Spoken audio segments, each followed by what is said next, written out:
الله فلا مضل له ومن يضلل فلا هادي له ونشهد أن لا إله إلا الله وحده لا شريك له ونشهد أن سيدنا ومولانا محمدا عبده ورسوله صلى الله عليه وعلى آله وأصحابه أجمعين.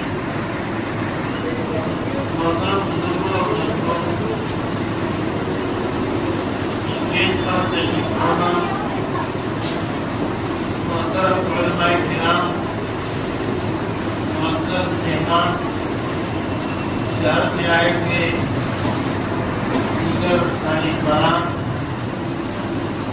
اور مدرسے کے معاونین اور متعلقین اور محبین، آپ حضرات جانتے ہیں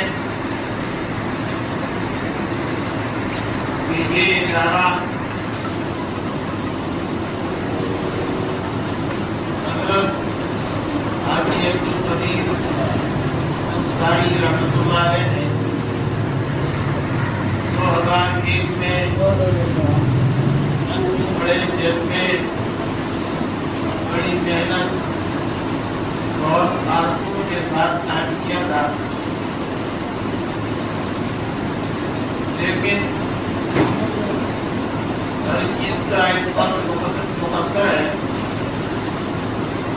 اور 59 سال کی عمر میں حضرت رحمۃ اللہ علیہ کا 2015 میں انتقال ہو گیا۔ آپ حضرات نے یہ حدیث بار بار سنی ہوگی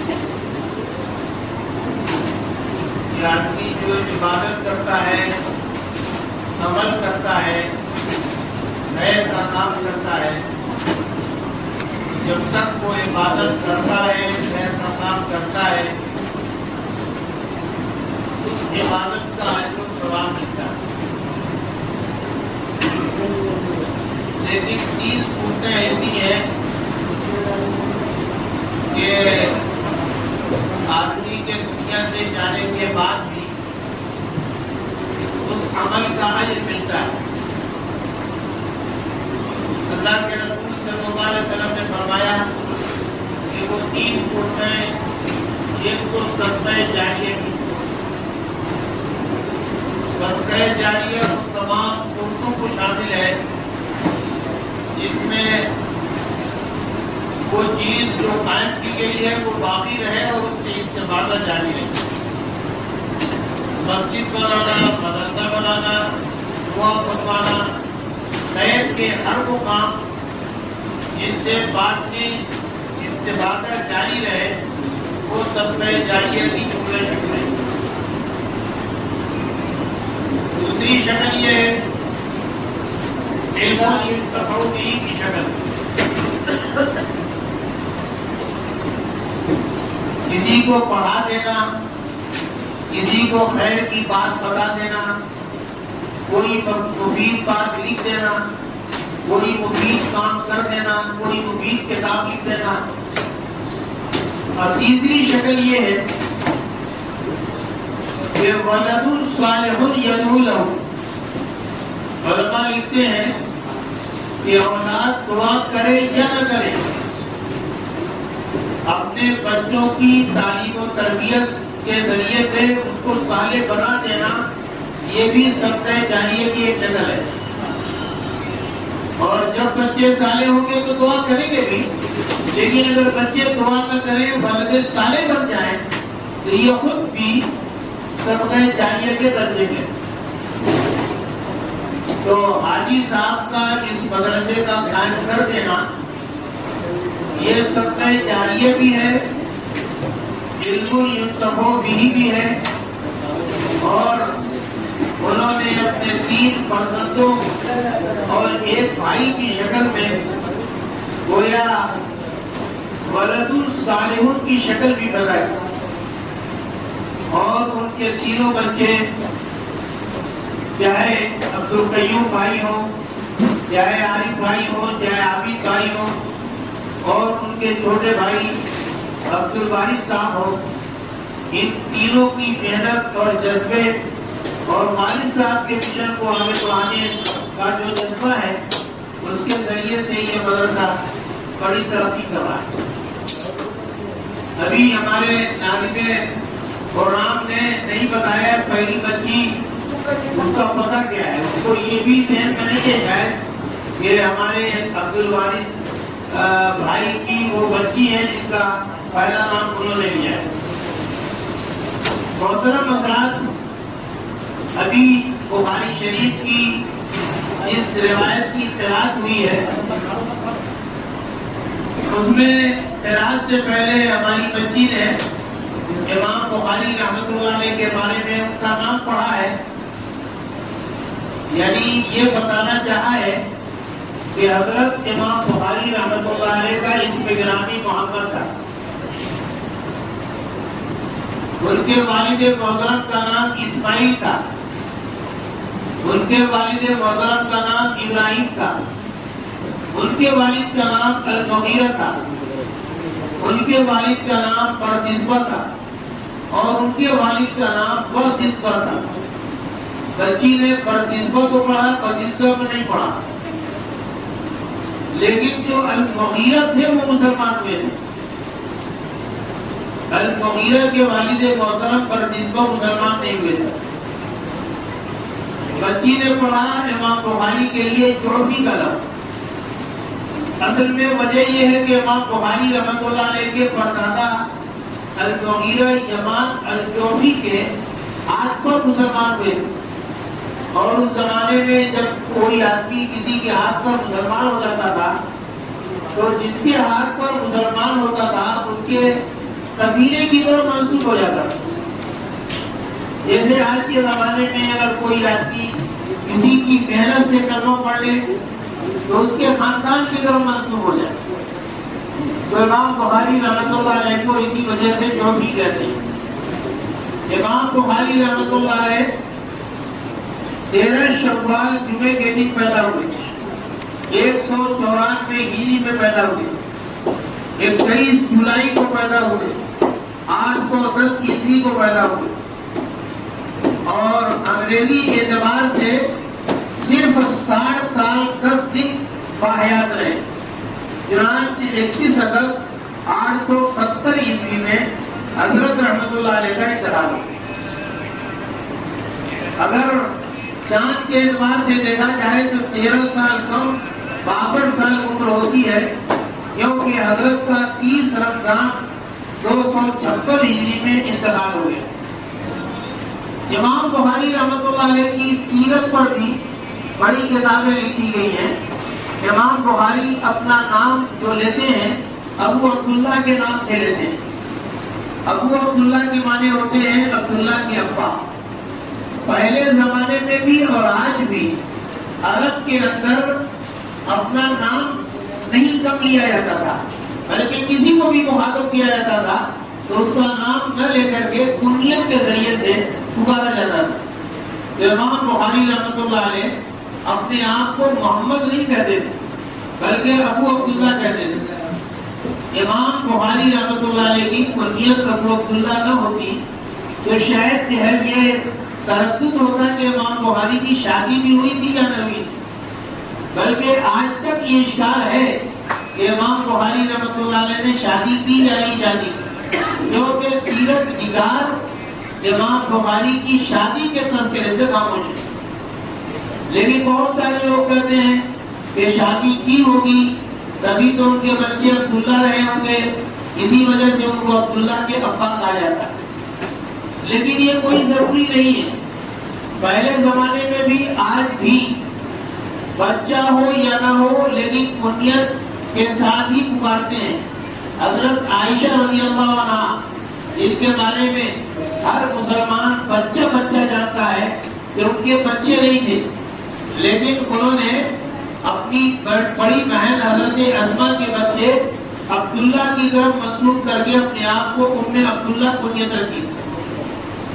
بہرحال امام بخاری رحمۃ اللہ علیہ کی یہ کتاب جو امام بخاری نے بڑی محنت سے 16 سال کی محنت سے لکھا ہے۔ امام بخاری رحمۃ اللہ علیہ نے روضۃ من ریاض الجنہ میں اس کتاب کا خاکہ تیار کیا ہے۔ ہر کتاب کو لکھنے، ہر حدیث کو لکھنے سے پہلے امام بخاری رحمۃ اللہ علیہ غسل فرماتے تھے، استخارہ فرماتے تھے۔ جب مطمئن ہو جاتے تھے تو امام بخاری رحمۃ اللہ علیہ اس حدیث کو لکھتے تھے جس کے لیے انہوں نے یہ اہتمام کیا ہے۔ 16 سال کی محنت کے بعد امام بخاری رحمۃ اللہ علیہ نے یہ کتاب لکھی ہے۔ اس وجہ سے امت میں اس کو بڑی قبولیت حاصل ہوئی۔ چنانچہ کسی بزرگ کا یہ جملہ چل پڑا کہ قرآن پاک کے بعد اس روئے زمین پر جو سب سے صحیح کتاب ہے وہ بخاری شریف ہے، جس کو عربی میں کہتے ہیں اصح الکتب بعد کتاب اللہ۔ تمام کتابوں میں سب سے زیادہ صحیح یعنی کتاب اللہ کے بعد قرآن پاک کے بعد۔ بلکہ امام بخاری رحمۃ اللہ علیہ نے بخاری شریف کا نام بڑا لمبا چوڑا رکھا تھا۔ وہ ایک بڑا علمی مسئلہ ہے جو اس موضوع سے متعلق نہیں ہے، لیکن پھر بھی تھوڑا سا بتا دیتا ہوں۔ امام بخاری نے بخاری شریف کا نام رکھا تھا الجامع الصحیح المسند المختصر من امور رسول اللہ صلی اللہ علیہ وسلم وسننہ وایامہ۔ بخاری شریف تو مختصراً ہم لوگ کہتے تھے، لیکن امام بخاری نے بڑا لمبا چوڑا نام لکھا تھا۔ پہلا نام الجامع، جامع اہل علم جانتے ہیں کہ حدیث کی وہ کتاب کہلاتی ہے جس میں 8 مضامین و سبجیکٹ کی روایتیں موجود ہو، اس کو الجامع کہتے ہیں۔ بخاری شریف میں 8 مضامین و سبجیکٹ کی روایتیں موجود ہیں۔ الصحیح حدیث کی وہ کتاب کہلائی جاتی ہے جس کتاب کے مصنف نے صحیح حدیثوں کو لکھنے کا یعنی اہتمام کیا ہو۔ صحیح کا مطلب وہ نہیں کہ جو اردو میں کہا جاتا ہے کہ صحیح غلط کا اپوزٹ ہے، نہیں، بالکل نہیں۔ کسی حدیث کو صحیح اس وقت کہتے ہیں جبکہ 5 شرطیں موجود ہوں۔ 5 شرطوں کا مطلب یہ ہے کہ نقل کرنے والا ثقہ ہو، ضبط میں کامل ہو، سند متصل ہو، شاذ نہ ہو، علت خفیہ قادحہ نہ ہو۔ اس کی تفصیل کا یہ موقع نہیں ہے۔ بہرحال یہ کہ حدیث کے صحیح ہونے کے لیے 5 شرطیں درکار ہیں، تب جا کر کے حدیث صحیح بنتی ہے۔ جس کتاب کے مصنف نے اس بات کا اہتمام کیا ہو کہ ہم اپنی کتاب میں صرف صحیح حدیث لکھیں گے، وہ کتاب صحیح کہلاتی ہے۔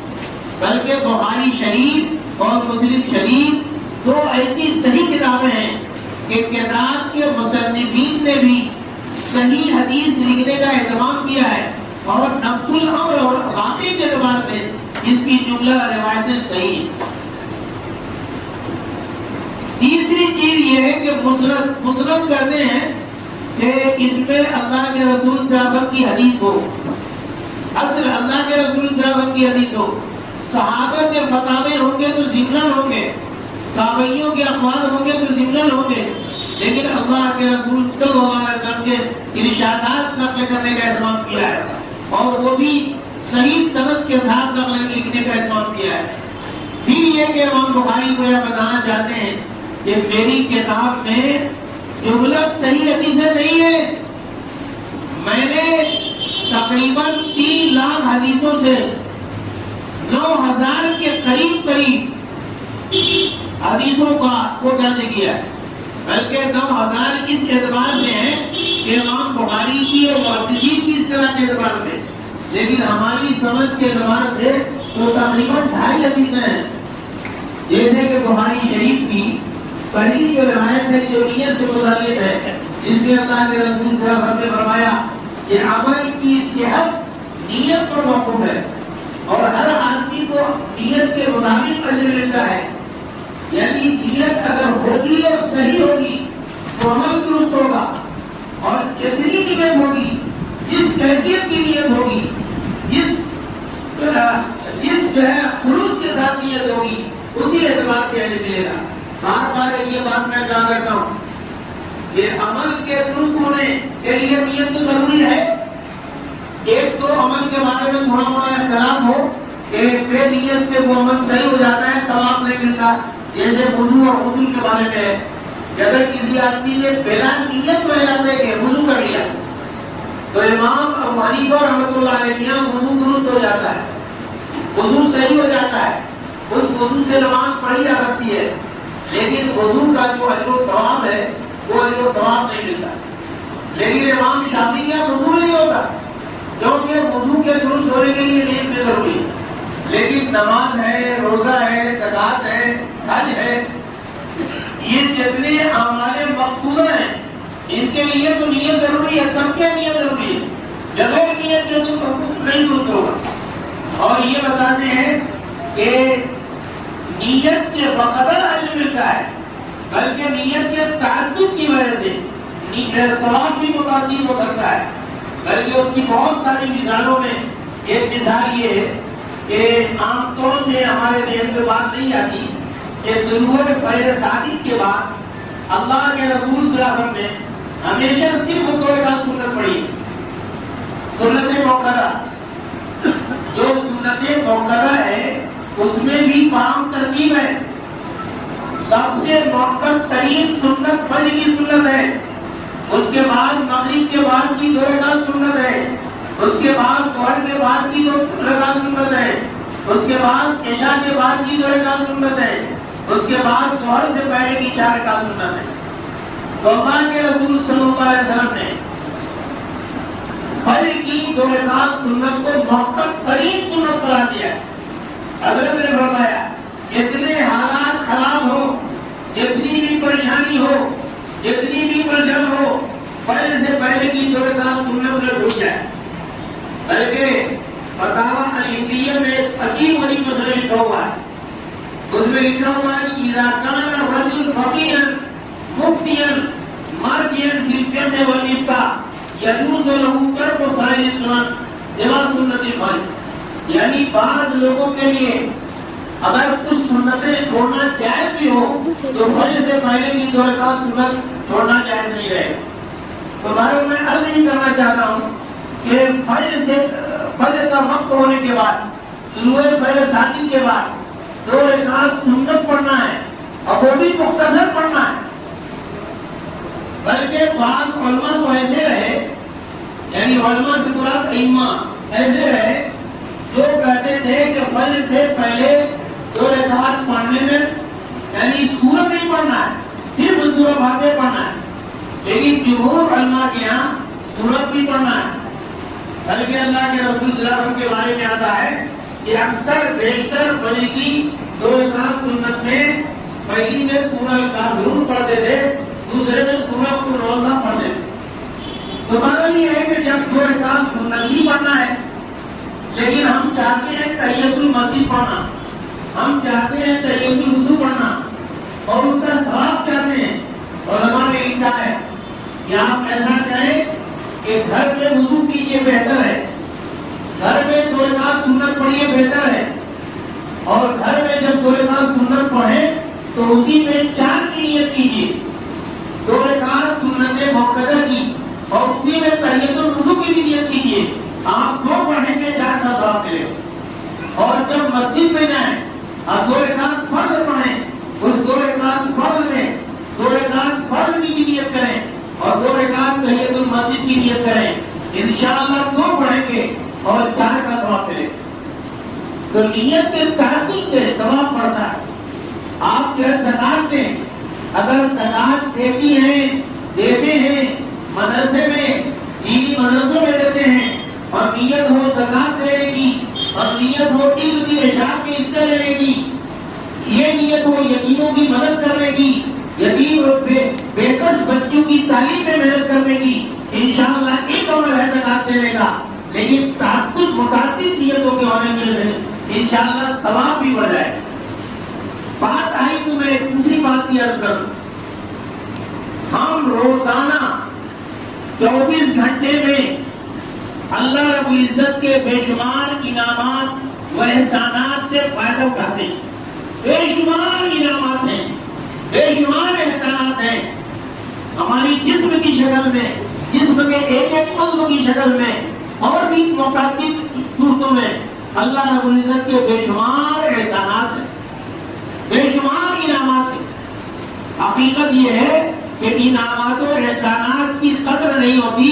قدر کب ہوتی ہے؟ جب انعامات چھن جاتے ہیں، جب احسانات چھن جاتے ہیں.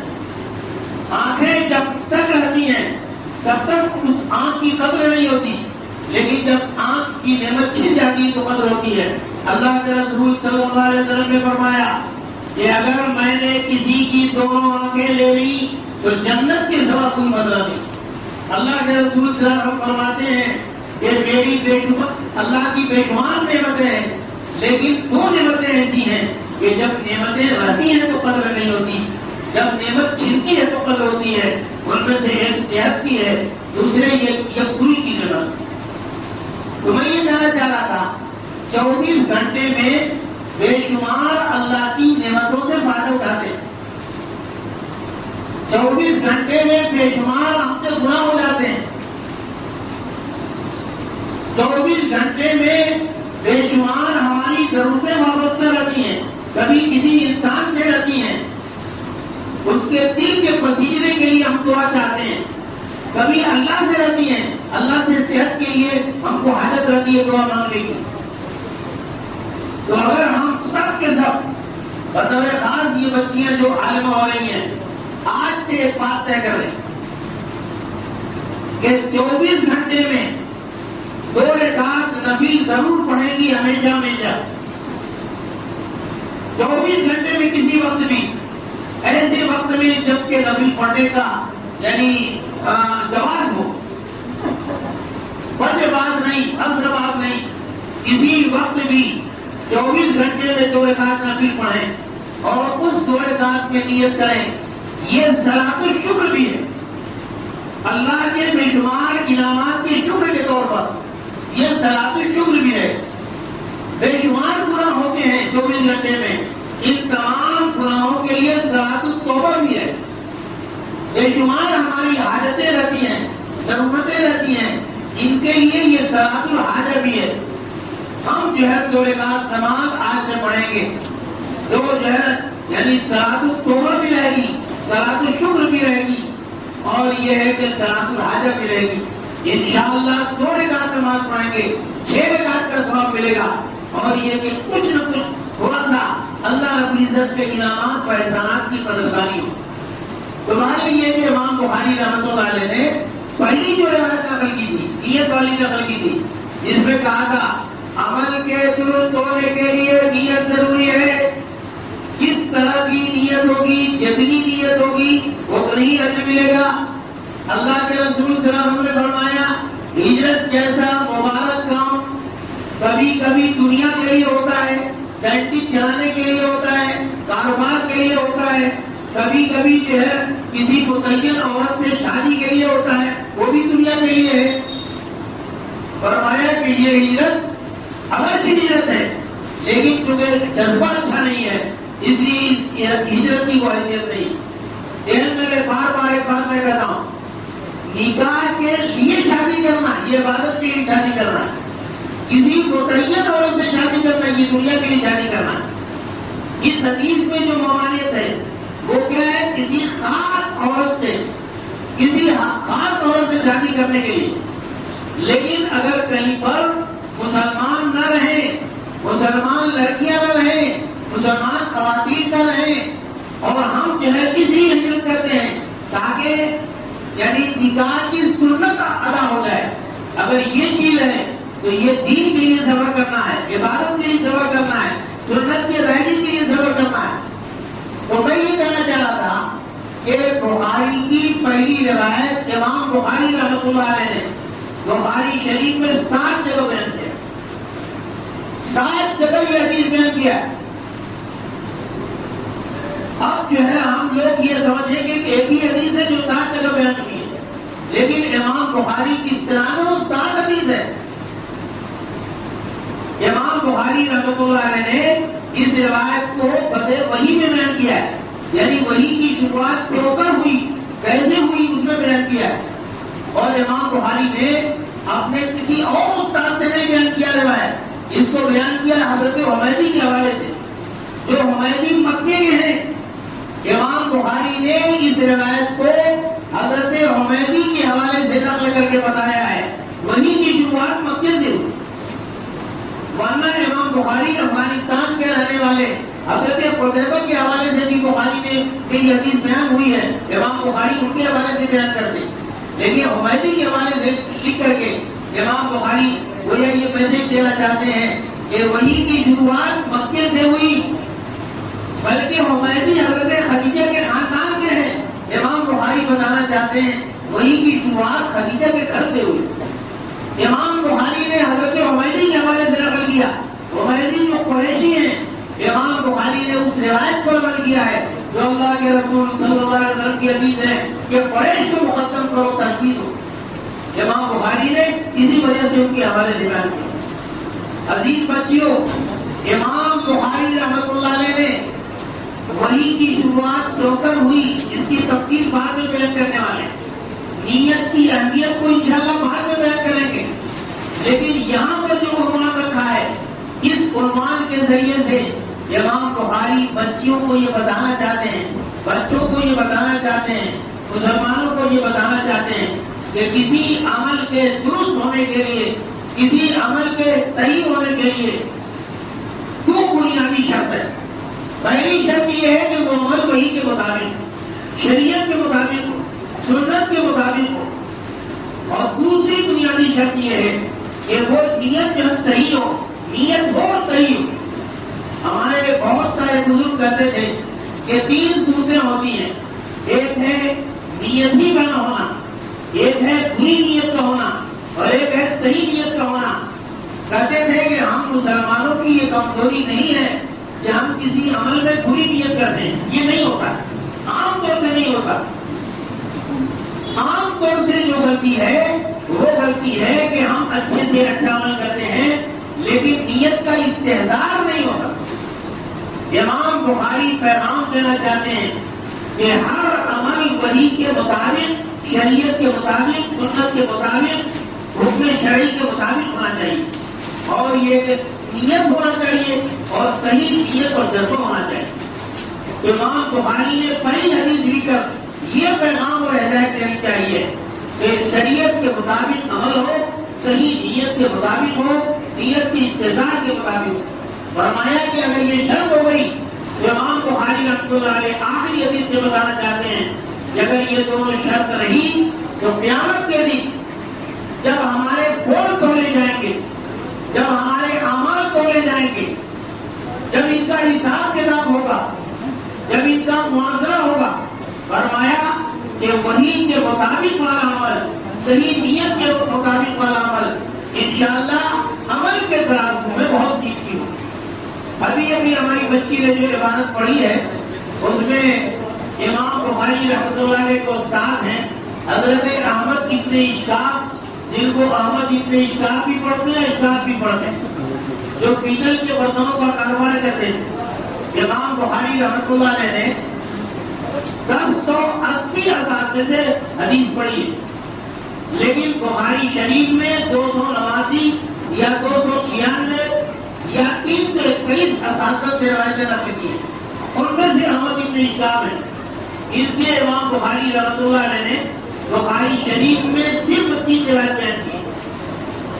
عجیب و غریب بات یہ ہے کہ یہ روایت جو ابھی ابھی پڑھی جا رہی ہے، آخری حدیث، یہ امام بخاری رحمۃ اللہ علیہ نے 3 جگہ بیان کی۔ ایک جگہ بیان کیا ہے دعاؤں کے موضوع پر، جہاں پر دعاؤں کو نقل کیا ہے، کتاب دعاؤں میں نقل کیا ہے۔ دوسری جگہ نقل کیا ہے قسم کے بات میں، اور اس میں یہ بتانا چاہا ہے کہ اگر کوئی آدمی قسم کھا لے کہ میں بولوں گا نہیں، بات نہیں کروں گا، اور یہ حدیث پڑھ لے اور یہ دعا پڑھ لے اور یہ جو سبحان اللہ لوگوں میں حدیث پڑھ لے، تو کیا اس کی قسم ٹوٹے گی یا نہیں ٹوٹے گی؟ اس موضوع کو بیان کرنے کے لیے بیان کیا۔ اب تیسری یہاں پر بیان کیا ہے، غالباً امام بخاری اس کے ذریعے سے بتانا چاہتے ہیں کہ یہ دعا اور یہ الفاظ مجلس کے خاتمے کے لیے کفارہ ہے۔ جب مجلس ختم ہو تو یہ دعا پڑھ لیا جائے تو مجلس میں جو کوتاہی ہوگی انشاءاللہ اس کے لیے کفارہ بن جائے۔ بہرحال امام بخاری اصل پیغام دینا چاہتے ہیں کہ عمل شریعت کے مطابق ہو، وحی کے مطابق ہو، صحیح نیت کے مطابق ہو، تو قیامت کے دن جب اعمال کھولے جائیں گے تو انشاءاللہ وہ عمل جو ہے قیمتی ہوگا، وزنی ہوگا، بڑی قدر و قیمت ہوگی، اس کا بڑا مقام ہوگا. تو امام بخاری رحمۃ اللہ علیہ کے استاد ہیں احمد ابن اسحاق، ان کے استاد ہیں محمد ابن فضیل ابن غزوان. یہ محمد ابن فضیل بھی بڑے محدث ہیں، ان کے والد محترم بھی بہت بڑے محدث باپ کے محدث بیٹے. ان کے استاد محترم ہیں حضرت عمارہ ابن قعقاع. بچی نے جو بھی پڑھا ہو لیکن وہ ہے عمارہ ابن قعقاع. میں جانتا ہوں بہت سارے ایسے محدثین ہیں جو بھتیجے ہیں اور اپنے چچا سے عمر میں بھی پڑھے ہوئے ہیں اور علم و فضل میں بہت قائم ہیں. عمارہ ابن قعقاع کے جو چچا تھے بہت مشہور چیف جسٹس تھے حضرت عبداللہ ابن شبرمہ، جو امام ابو حنیفہ رحمۃ اللہ علیہ کے دور میں چیف جسٹس تھے کوفہ کے، انہی کی یہ بھتیجے ہیں. لیکن یہ بھتیجے ہو کر اپنے چچا سے جو چیف جسٹس ہیں ان سے علم و فضل میں بھی فائق ہیں اور عمر میں بھی فائق. چند بھتیجے ایسے ہیں جو اپنے چچاؤں سے فائق ہیں، ان میں سے ایک یہ بھی. ان کے استاد ہیں حضرت ابو زرع. حضرت ابو زرع یہ تابعی ہیں، یہ بہت مشہور و معروف ایک صحابی ہیں حضرت جریر ابن عبداللہ البجلی، جن کو حضرت عمر نے کہا تھا اس امت کے یوسف ہیں. صحابہ میں دو صحابی حسن و جمال کے شاہکار تھے. یہ بات مرتبہ فتنے بن جاتے تھے. ان میں سے ایک حضرت دہیہ ابن خلیفہ کلبی ہیں، جن کی شکل میں حضرت جبریل بمانا عبداللہ فرشتے بار بار وہی لے کے آتے تھے.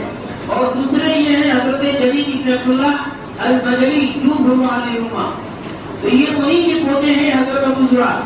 یہ ابو زرع بھی بھتیجے ہو کر اپنے چچا ابراہیم کے استاد ہیں.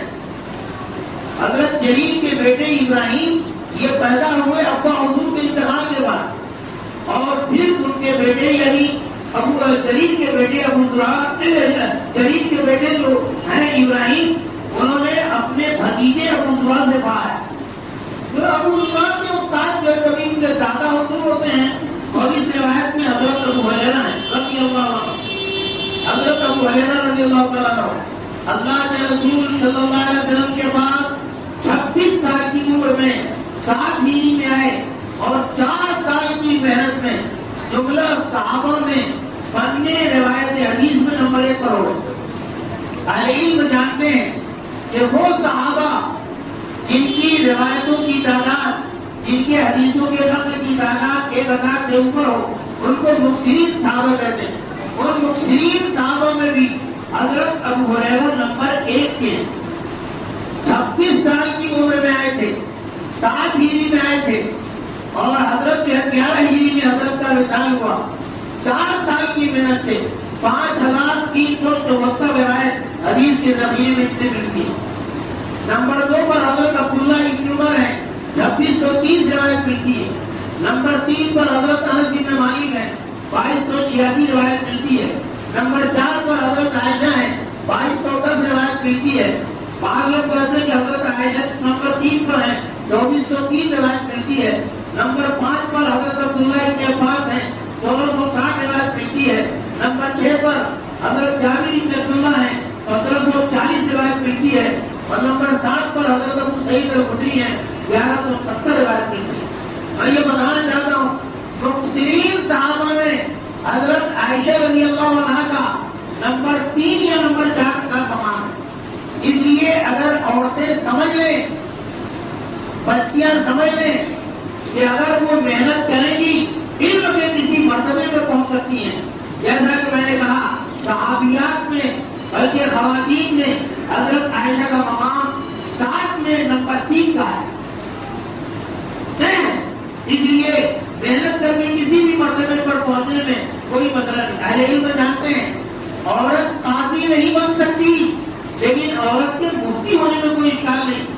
اہل علم میں بہت ساری عورتیں ایسی رہی ہیں جو مفتی رہی. مدارس سرائے ایک بہت مشہور معروف کتاب ہے فقہ کی، اس کے وہ جو شرح ہے اصل اس کا مطلب ہے تحفۃ الفقہاء.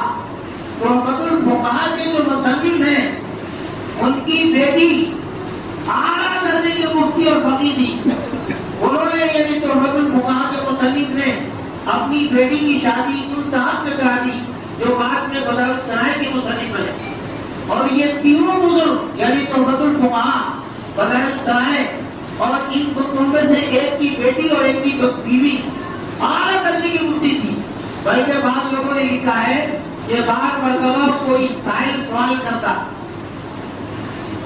اور جواب دینے کے لیے خسر صاحب بیٹھے, 2 لائن لکھا چلے گئے, پھر 2 لائن لکھا مدارس سرائے والے نے, پھر وہ بھی کسی ضرورت سے چلے گئے اور بقیہ جواب پورا کیا کس نے, یعنی تحفۃ الفقہاء کی بیٹی نے, مدارس سرائے کی بیوی نے, اور تینوں نے جواب مکمل کیا. بعد میں تینوں چکر میں آ جاتے تھے کہ کون لائن کس کی لکھی ہوئی ہے, یعنی تینوں کی رائٹنگ ایک جیسی, تینوں کا علم ایک جیسا, تینوں کے لکھنے کا اسلوب ایک جیسا. ایک زمانے میں اس طرح کی پوزیشن ہے. یہ جو ہے بخاری شریف امام بخاری رحمۃ اللہ علیہ کے مستند حضرت مسلم ابن ابراہیم الفراہیدی جو بعض لوگوں نے لکھا کہ قصاب تھے, انہوں نے خود لکھا ہے کہ میرے اساتذہ میں 70 محدثات تھیں جن سے پڑھ کر میں نے حدیث حاصل کی ہے. ابن اساکر ایک بڑے محدث رہے, انہوں نے کہا کہ ہمارے اساتذہ میں 80 خواتین تھیں جن سے پڑھ کر کے ہم حدیث بنے. تو اس لیے یعنی عورتوں کے لیے کسی درجے پر پہنچنا یہ مشکل نہیں ہے. ازواج مطہرات میں اگر حضرت عائشہ کا نمبر 1 ہے, نمبر 2 میں حضرت ام سلمہ رضی اللہ عنہا ہے. روایتوں کی تعداد تو 369 ہے, لیکن اہل علم کہتے ہیں کہ مرفوع یعنی حضرت کی طرف منسوب کر کے روایت تو 369 ہے, لیکن ان سے فقہ و فتاویٰ کے اتنے اقوال منقول ہیں کہ اگر ان کو جمع کیا جائے تو 2 موٹی کتاب تیار ہو جائے. یہ بڑی زیرت جو ہے ہمارے مطالعات میں ان کا شمار ہوتا ہے حضرت ام سلمہ رضی اللہ عنہا کا رکھا ہے. تو اس لیے یہ جو حدیث آخری پڑھی گئی ہے جو مجلس کے خاتمے کی دعا بھی ہے, جس میں یہ کہا گیا کہ اللہ کے رسول صلی اللہ علیہ وسلم فرماتے ہیں کہ 2 انمول موتی ایسے ہیں, جو قیمتی بول ایسے ہیں, 2 ایسے جملے ایسے ہیں, 2 جملے ایسے ہیں کہ زبان پر ادا کرنے میں بہت ہلکے, فنی اعتبار سے بھی ہلکے. اس میں اور علیہ علم نے بیان کیا ہے کہ تجوید و قراءت کے اعتبار سے حروف بھی ایسے ہیں جو ادائیگی میں بہت ہلکے ہیں, نحو صرف کے اعتبار سے ایسے ہیں جو بہت ادائیگی میں ہلکے ہیں. یوں بھی زبان سے بہت آسانی پیدا ہو جاتے ہیں. لیکن جو ہے قیامت کے دن جب یہ عمل کھولے جائیں گے, بول کھولے جائیں گے, تو انشاءاللہ بہت قیمتی ہوں گے, بڑے وزنی ہوں گے, بڑا ان کا قدر و قیمت ہوگی, بڑا مقام ہو. اور یہ کہ جو کلمہ یہ کہہ دے گا وہ اللہ رب العزت کو بہت محبوب ہوگا, جس میں اللہ رب العزت کی پاکی بیان کی گئی ہے, عظمت بیان کی گئی ہے, ہر طرح کے عیوب سے پاک قرار دیا گیا ہے, اور جہاں اللہ رب العزت کو جملہ کمالی صفات کا حامل قرار دیا گیا ہے. سبحان اللہ و بحمدہ سبحان اللہ العظیم. بلکہ اس کے ذریعے سے امام بخاری سمیت اہل علم یہ بتانا چاہتے ہیں کہ ہم عام طور سے سمجھتے ہیں کہ ہم جو کچھ کرتے ہیں یا جو کچھ بھی بولتے ہیں یہ سب ختم ہو جاتا ہے. نہیں, بالکل نہیں. کوئی چیز ختم ہونے والی نہیں ہے, کوئی چیز بھی ختم ہونے والی نہیں ہے. ہر چیز ریکارڈ ہو رہی ہے. ہماری زبان سے نکلا ہوا جملہ, ہمارے ہاتھوں سے نکلا ہوا عمل, یہ سب اللہ رب العزت کا ریکارڈ ہو رہا ہے, اور ان تمام اعمال کا حساب ہوگا. ایک حساب تو ہوگا قیامت کے دن ہوگا, اور مکمل حساب ہوگا, اور اچھا عمل ہوگا, اچھی جزا ملے گی, خراب عمل ہوگا, خراب اس کی سزا ملے گی. لیکن میں تو یہ بات کہتا ہوں کہ اس دنیا میں بھی سزا ملتی ہے, اور دنیا میں بھی عمل کی 2 طرح کی سزا ہوتی ہے. ایک تشریعی سزا ہوتی ہے اور ایک تقدیری سزا ہوتی ہے. تشریعی سزا ہوتی ہے جو قرآن و حدیث میں کسی جرم کی سزا بتائی گئی, یہ سزا ہلکی بھی ہے, یہ سزا معاف بھی ہو جاتی ہے. لیکن جو اللہ رب العزت کی جو تقدیری سزا ہے, جو اللہ رب العزت کے براہ نظام سے سزا ملتی ہے, وہ بڑی سخت ہوتی ہے, اس میں معافی نہیں ہوتی ہے. بعض مرتبہ بہت سارے اعمال کی دنیا میں سزا یا جزا ملتی ہے. حدیث میں ہے جگہ جگہ اللہ کے رسول صلی اللہ علیہ وسلم نے فرمایا رشتہ داروں کے ساتھ حسن سلوک کا، رشتہ داروں کے ساتھ حسن سلوک کا اس دنیا میں کم سے کم 3 پھل ملتا ہے. اگر رشتہ داروں کے ساتھ حسن سلوک کریں گے تو اس دنیا میں کم سے کم 3 پھل ملے گا. نمبر 1 عزت شہرت بڑھے گی، رزق حلال میں اضافہ ہوگا، آدمی کی عمر میں اضافہ ہوگا. ایک مثال ہو،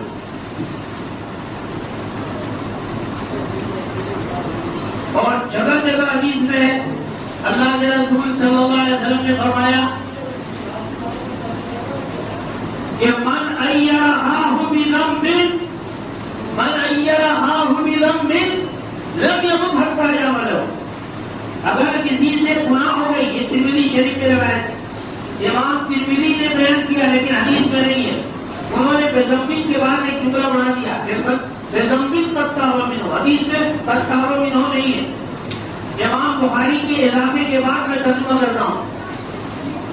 امام بخاری کے اضافے کے بعد حدیث کا ترجمہ یہ ہے کہ اگر دنیا میں کسی سے کوئی گناہ ہو گیا، غلطی ہو گئی، قصور ہو گیا، بقول امام ترمذی کے اس نے توبہ کر لیا، معافی مانگ لی، لیکن ہم معاف کرنے کے لیے تیار نہیں ہیں. ہم جگہ جگہ اس کو رسوا کر رہے ہیں، ہم جگہ جگہ اس کو بدنام کر رہے ہیں، ہم جگہ جگہ اس کا چرچا کر رہے ہیں. تو اللہ کے رسول صلی اللہ علیہ وسلم نے فرمایا رسوا کرنے والا مر نہیں سکتا یہاں تک کہ اس گناہ کا خود ارتکاب نہ کرے. جگہ جگہ یہ حدیثوں میں ہے، یہ ہے کہ بھئی یعنی ایک چیز آتی ہے عربی زبان میں شماتت. شماتت کہتے ہیں دوسروں کی مصیبت یا بیماری پر خوش ہونا. اللہ کے رسول صلی اللہ علیہ وسلم نے فرمایا کہ اگر کسی کو کوئی بیماری لگ گئی، کوئی مصیبت ہو گئی، کوئی پریشانی ہو گئی، آپ اس کی بیماری مصیبت دیکھ کر خوش ہوتے ہیں. آپ یہ سوچتے ہیں کہ پھنسا بہت اچھا ہوا، خوشی کی بات ہے. اللہ کے رسول صلی اللہ علیہ وسلم نے فرمایا خوش ہونے والا اس کو ڈرنا چاہیے کہ کہیں ایسا نہ ہو کہ سامنے والے کی مصیبت اور بیماری ختم ہو جائے اور پہلی اس بیماری مصیبت میں یہ مبتلا نہ ہو. یہ بہت ڈرنے کی چیز ہے. جگہ جگہ حدیثوں میں موجود ہے کہ یعنی تکمیلی سزا کے طور پر کہ جو لوگ اپنے والدین کے ساتھ بدسلوکی کرتے ہیں اس بات سے ڈرنا چاہیے کہ کہیں ان کے تمام لڑکے یا کم سے کم ایک لڑکا ایسا نہ ہو جو ان کے ساتھ بدسلوکی کرے. یہ والدین کے ساتھ بدسلوکی کا بہت برا انجام ہوتا ہے. اللہ کے رسول صلی اللہ علیہ وسلم نے جگہ جگہ حدیثوں میں بتایا ہے کہ حق جل مجدور کے حقوق کے بعد آپ اللہ رب العزت پر ایمان کے بعد اللہ رب العزت کی عبادت کے بعد جو بڑا فریضہ ہے وہ والدین کے ساتھ حسن سلوک کرنا ہے. بلکہ جگہ جگہ حدیثوں میں ہے اللہ کے رسول صلی اللہ علیہ وسلم نے فرمایا قیامت کے دن جب اعمال توڑے جائیں گے حسن اخلاق سب سے زیادہ قیمتی عمل ہوگا. حسن اخلاق کسے کہتے ہیں؟ حسن اخلاق کا مطلب یہ ہوتا ہے کہ ہماری زندگی میں جن جن لوگوں سے ہمارا واسطہ پڑتا ہے، جن جن لوگوں سے ہمارا واسطہ پڑتا ہے ان تمام واسطوں والوں کے ساتھ اچھا برتاؤ کرنا. ہمارا ایک تعلق ہوتا ہے والدین کے ساتھ، اس کے بارے میں ہم نے بتایا اللہ کے رسول صلی اللہ علیہ وسلم نے فرمایا اللہ کے بعد اگر کسی کا حق ہے وہ کون ہے؟ والدین ہیں، ان کے حقوق کو ادا کرتے ہیں. ایک واسطہ پڑتا ہے بیوی سے. اللہ کے رسول صلی اللہ علیہ وسلم نے فرمایا کہ خیرکم لأہلی وانا خیر لأہلی. بہترین آدمی وہ ہے جو اپنی بیگم کے ساتھ بہتر ہو. میں اپنی بیگمان کے ساتھ اچھا معاملہ کرتا ہوں. دیگر رشتہ داروں کے ساتھ ابھی میں نے حدیث بیان کی کہ دیگر رشتہ داروں کے ساتھ حسن سلوک کا کیا فائدہ ہوتا ہے دنیا میں. اللہ کے رسول صلی اللہ علیہ وسلم فرماتے ہیں ہمارا ایک تعلق پڑوسی سے ہوتا ہے. اللہ کے رسول صلی اللہ علیہ وسلم فرماتے ہیں کہ حضرت جبریل پڑوسی کے ساتھ حسن سلوک کی اتنی ہدایت دیتے ہیں کہ میں سمجھا کہ شاید کسی مرحلے میں پڑوسی کو حضرت جبریل کہیں گے بارش ہوگا. بلکہ ہمارا واسطہ تو بات ان جانوروں سے بھی ہوتا ہے جو ہم گھر میں پال لیتے ہیں. بخاری شریف میں روایت ہے ایک عابدہ زاہدہ عورت کی گرفت اس لیے ہو گئی کیونکہ اس نے پیلی پالی، اس کے کھانے پینے کا انتظام نہیں کیا، کھلا بھی نہیں چھوڑا کہ کھانے کا انتظام کرے، بھوکی پیاسی مر گئی، اس عابدہ زاہدہ عورت کی گرفت ہو گئی۔ اور اسی بخاری شریف میں ہے کہ ایک فاحشہ عورت کی مغفرت اس لیے ہو گئی کیونکہ اس نے پیاسے کتے کو پانی پلا دیا۔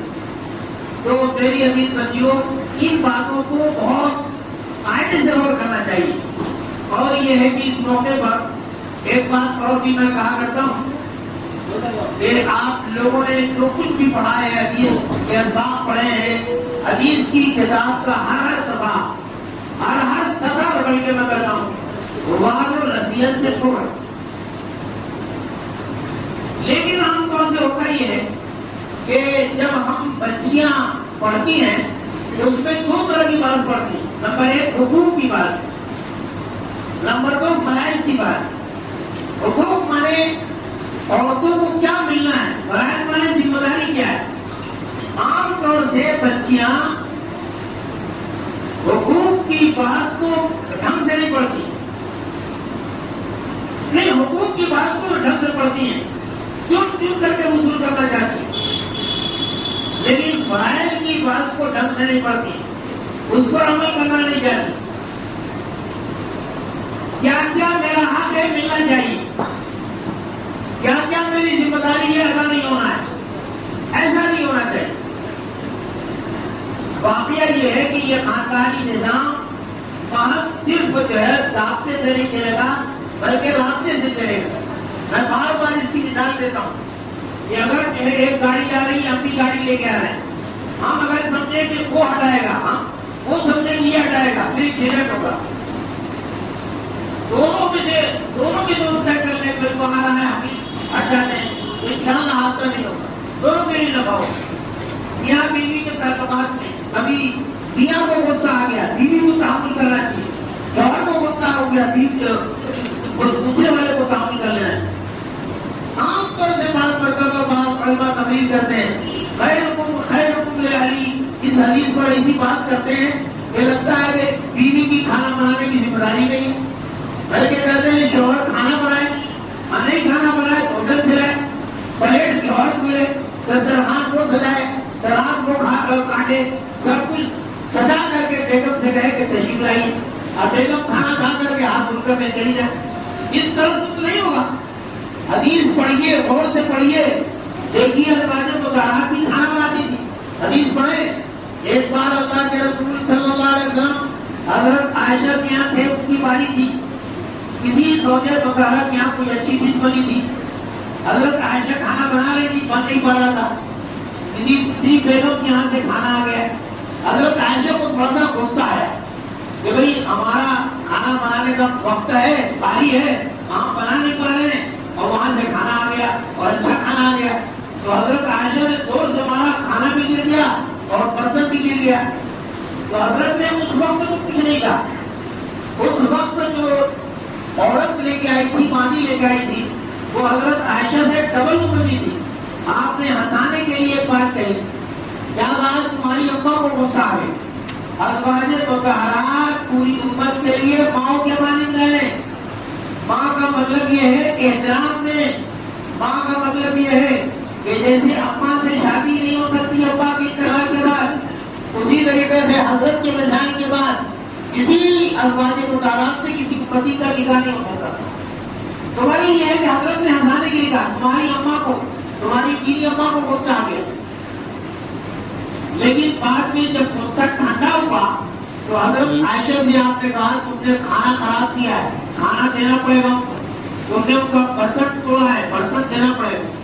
تمہارا میں یہ بتانا چاہ رہا تھا کہ بھائی ازواج مطہرات بھی یہ سب رابطے کے ساتھ ہوتی تھی۔ تو ایک چیز تو یہ، دوسری چیز جو سمجھنے کی ہے وہ بہت عام یہ سمجھنے کی ہے کہ ایمان و عبادت کے بعد خواتین کے لیے سب سے عام چیز ہے پردے کا اہتمام۔ اب پردے کے مسئلے کو سمجھنا چاہیے۔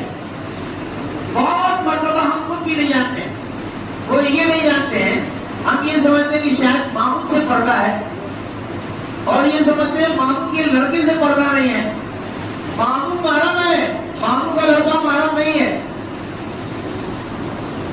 چچا محرم ہے، چچا کا لڑکا محرم نہیں ہے. اس لیے چن چن کر کے پڑھ لینا چاہیے کہ کون محرم ہے کون محرم نہیں ہے. عام طور سے ہم اجنبی سے تو پردہ کر لیتے ہیں، لیکن بہت سارے رشتہ دار جو محرم نہیں ہیں ہم سمجھتے ہیں کہ محرم کی طرح ہیں اور ان سے پردہ نہیں کرتے ہیں. حدیث پڑھیے، اس میں لکھا ہوا ہے کہ ایسے رشتہ دار جو محرم نہیں ہیں اجنبی سے زیادہ خطرناک ہوتے ہیں. کسی نے پوچھا کہ آپ تیور کے بارے میں کیا فرماتے ہیں؟ آپ نے فرمایا تیور تو موت ہے، یعنی جیسے موت سے ڈرنا چاہیے اسی طریقے سے تیور سے دور رہنا چاہیے. بات مرتبہ تیور کا قرب موت کا اور سنساری کا باعث بن جاتا ہے. اس لیے اس بات کا بہت اہتمام کرنا چاہیے. کیا کرنا چاہیے؟ پردے کے مسئلے پر پورا مطالعہ کرنا چاہیے. کون محرم ہے کون محرم نہیں ہے، اجنبی کا حکم کیا ہے، محرم کا حکم کیا ہے، غیر محرم کا حکم کیا ہے، یہ تمام پڑھ کر 100% اس پر عمل کرنا ہے. آج کے زمانے میں جو مبالغے سے آداد و شمار بیان ہوتے ہیں اس میں غلو بہت ہو رہا ہے، لیکن جو خرابی ہے اگر ہے تو خرابی جو ہے ہم نے پردے کے باب میں شریعت کی ہدایت پر عمل نہیں کیا. اگر ہمیشہ سے شریعت کے مطابق پردہ کیا جائے تو بہت سارے مسائل جو پیدا ہو رہے ہیں اور جس کو مبالغہ کر کے بیان بھی کیا جا رہا ہے تو وہ انشاءاللہ نہیں ہو. اور سب سے خطرناک چیز جو ہے آج کل موبائل کا، موبائل سے صحت خراب ہوتی ہے، اخلاق بگڑتے ہیں، مفید کام کا حل نہیں ہوتا ہے، میاں بیوی کے رشتے خراب ہوتے ہیں، گھر کے تعلقات بگڑتے ہیں، بہت سارے خرابات ہوتے ہیں. میں یہ بات کہا کرتا ہوں قرآن میں یہ جو کہا گیا تھا بات خراب چیزوں کے بارے میں ان پہ نفع ہے لیکن برائی زیادہ ہے نفع کے مقابلے. اس کو اکبر من نفع ماں، میں وہی بات موبائل کے تعلق سے کرتا ہوں. ایک موبائل پہ نفع ہے، فائدہ ہے، بہت ساری چیزیں فائدے کی ہیں. اگر ہم ایک حدیث کے بارے میں اگر دیسی یعنی پرانے طریقے کے بات سے دیکھنا چاہیں، کسی حدیث کو سننا چاہیں، بات مرتبہ ہفتہ لگ جاتا ہے، لیکن وہی حدیث موبائل میں دیکھنا چاہیں منٹوں میں بار پر نہیں جاتی. بڑا فائدہ بھی ہے لیکن اس سے نقصان زیادہ ہے. اس لیے حدیث بچیوں میرا حال جو ہے وہ یہ ہے کہ حقوق اور فرائض میں فرق سمجھیے، اللہ کے رسول سلامت کی ہدایت پر عمل کیجیے. آپ نے فرمایا تمہارے حقوق مل جائے تو فرحا، نہ ملے تو اللہ رب العزت سے دعا کرو، لیکن فرائض 100% عمل ادا کرو. یہ کرنا ہے. دوسری چیز یہ ہے کہ نماز کی پابندی کرنی ہے. جو آپ نے شیخ الحدیث رحمۃ اللہ علیہ کے فضائل میں کہا ہوگا، جو فرماتے ہیں کہ امام احمد بن حنبل رحمۃ اللہ علیہ کے یہاں ایک وقت کی نماز بلا عذر چھوڑنے پر آدمی اسلام کے دائرے سے خارج ہو جاتا ہے. یہ جیسے مرد کے بارے میں ہے عورت کے بارے میں بھی ہے. مخصوص ایام کے علاوہ نماز کی فرضیت میں مردوں اور عورتوں میں کوئی فرق نہیں ہے. اس لیے نماز کا اہتمام ہونا چاہیے. امام مالک امام شافعی کے یہاں اگر مرتد نہیں ہوتا نماز چھوڑنے پر لیکن واجب القدر جرم ہے. امام ابو حنیفہ جن کے ہم ماننے والے ہیں انہوں نے بظاہر نرم بات کی لیکن ان کی باتوں میں بھی نرمی ہے، نرمی نہیں ہے. جو موبائل پیٹا جائے، جس جب قید کر دیا جائے، یہاں تک کہ توبہ کر کے نماز پڑھے اور اپنی حالت میں پڑ جائے. اس لیے نماز کی پابندی کرنا. نماز کی پابندی آپ ایمان سیکھیے، عقیدہ سیکھیے، بیتی نعمت پڑھیے، بیتی نعمت کی نعمت پڑھیے، اس میں عقیدے کی بحث ہے، اس میں پڑھیے عقیدوں کا بیان، اس کو سمجھ کے پڑھیے. حضرت حاکی رحمۃ اللہ علیہ نے اپنے جس خرید سے کتاب لکھوائی ہے اس میں لکھا ہے ایک پڑھے لکھے لوگ کو 50 چیزوں پر یقین کرنا ضروری ہے. آپ پڑھیے، اس کا مطالعہ کیجیے، اپنا ایمان بڑھائیے، عقیدہ بڑھائیے، جو مطلب فرائض کا اہتمام کیجیے، پردے کے معاملے میں یعنی کہ شریعت کی ہدایت اس پر عمل کیجیے، اپنے جملہ فرائض ادا کیجیے. یہ ادارے سے فارغ ہونے کے بعد آپ کے ہاتھ میں ہے ادارے کی سرخروئی، آپ کے ہاتھ میں ہے اپنے واقعے کی سرخروئی. اگر آپ نے یہاں سے نکلنے کے بعد معاشرے میں آپ نے نمایاں کی خاتون بن کے دکھایا، آپ کے ادارے کا نام بھی روشن ہوگا، والدین کا نام بھی روشن ہوگا۔ اور اگر آپ نے خدا نخواستہ کوتاہی کی تو اسی صورت میں یعنی ادارہ بھی بدنام ہوگا، والدین کی بھی یعنی بدنامی ہوگی، اور یہ کہ دینی تعلیم سے دلچسپی کم ہوگی اور طرح شکنی ہوگی۔ لوگ یہ کہیں گے کہ عالمہ لڑکیاں معاشرے میں جب جاتی ہیں تو اچھی بیوی ثابت نہیں ہوتی، اچھی بہن ثابت نہیں ہوتی، اچھی بیٹی ثابت نہیں ہوتی۔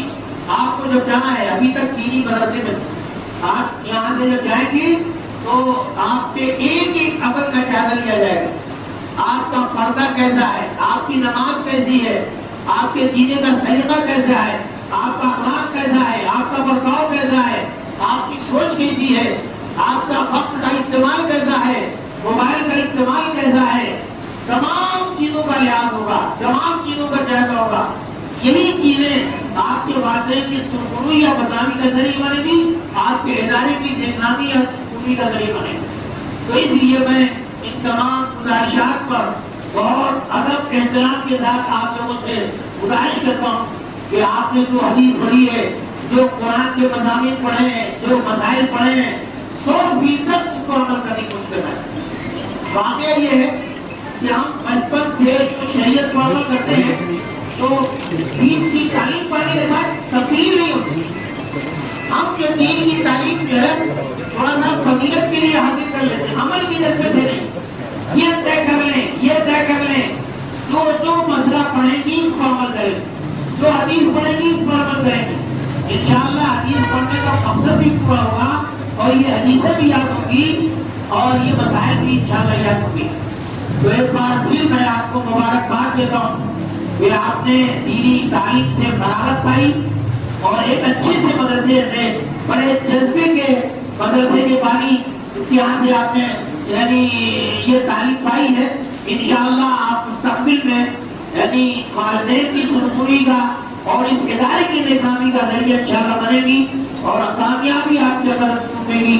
پھر ایک بار میں اس ادارے میں آمد پر اپنی خوشی کا اظہار کرتا ہوں، اور یہ کہ حاجی عبدالقدیر صاحب ان کے لیے اللہ رب العزت کی یہ فضیلت دی کہ میری صدقہ جاریہ کی سب شکلیں پیدا ہوگی۔